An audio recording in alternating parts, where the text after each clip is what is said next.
Gilas Pilipinas, mabigat ang pagdadaanan sa semifinals. Semifinals pa lang, pero nagse-celebrate na ang Thailand. Sigurado na raw sa kanila ang gold medal. As of now nga mga chong, ay waiting ang Gilas Pilipinas kung sino ang makakapasok sa semifinals. Ganon rin yung nasa kabilang bracket na host country na Thailand. Pero papasok pa nga lang ng semifinals, grabe na nga yung celebration na ginagawa ng Thailand kung saan ay parang nakuha na nga nila ang gold medal matapos nilang matalo ang Indonesia. Napakataas nga ng kumpiyansa ng Thailand na sila ang makakakuha ng gold medal. Maging yung kanilang mga fans ay sinasabing siguradong sila na ang makakakuha ng gintong medalya kahit sino pa yung kanilang makaharap sa dulo. May ilang comments pa na nagsasabi na easy win raw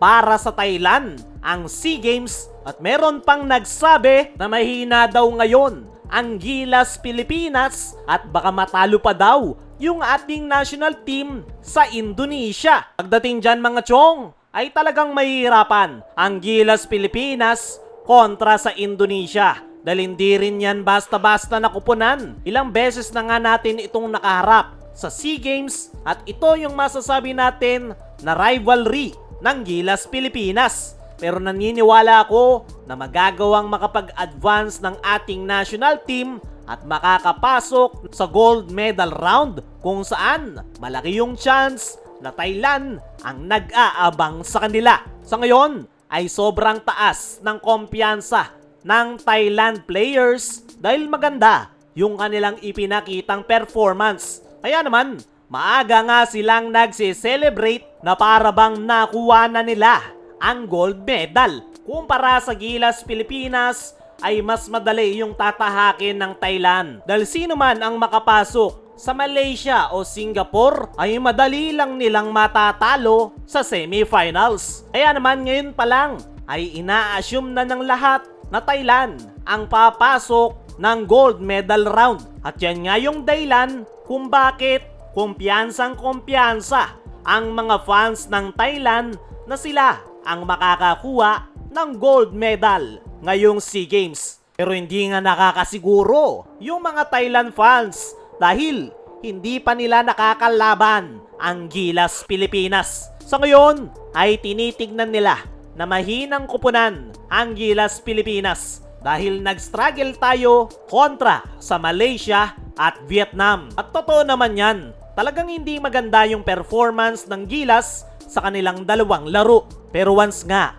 na makakuha nila yung kanilang rhythm at makabisado yung isa't isa, ay malaki yung chance na makakayang talunin ng Gilas Pilipinas ang host country na Thailand. At kung mangyayari nga yan mga chong, ay isang malaking kahihiyan yan sa Thailand na maagang nag-celebrate at ginawa ang lahat para mapahina ang ating national team. Dumako naman tayo dito sa kabilang balita. Gilas Pilipinas, mabigat ang pagdadaanan sa semifinals. Waiting na lang ngayon ang ating national team sa kanilang makakaharap pagpasok ng semifinals. It's either Vietnam o Indonesia ang ating makakaharap dyan. Parehong hindi basta-bastang kupunan. Ang Vietnam ay nakita na natin kung paano maglaro. Nagawa nilang makasabay sa Gilas Pilipinas sa simula hanggang matapos ang laro. Ang Indonesia naman ay very familiar na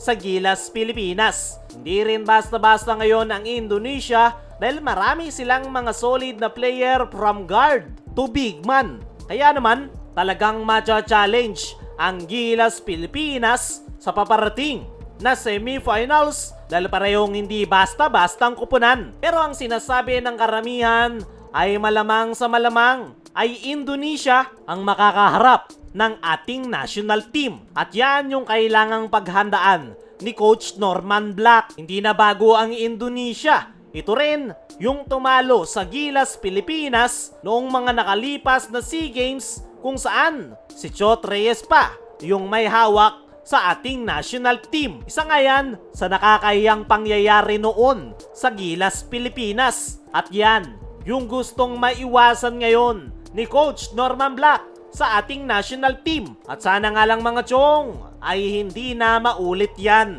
Kailangan talaga ng Gilas, Pilipinas na manalo sa semi-final round dahil dyan nakasalalay yung kanilang pag-asa na madepensahan ang kanilang gold medal. Kayo mga chong, ano ang masasabi nyo na malaking challenge sa Gilas ang semi-finals? Ano rin yung masasabi nyo na maagang nagsiselebrate ang Thailand at sinasabing sa kanila na ang gold medal?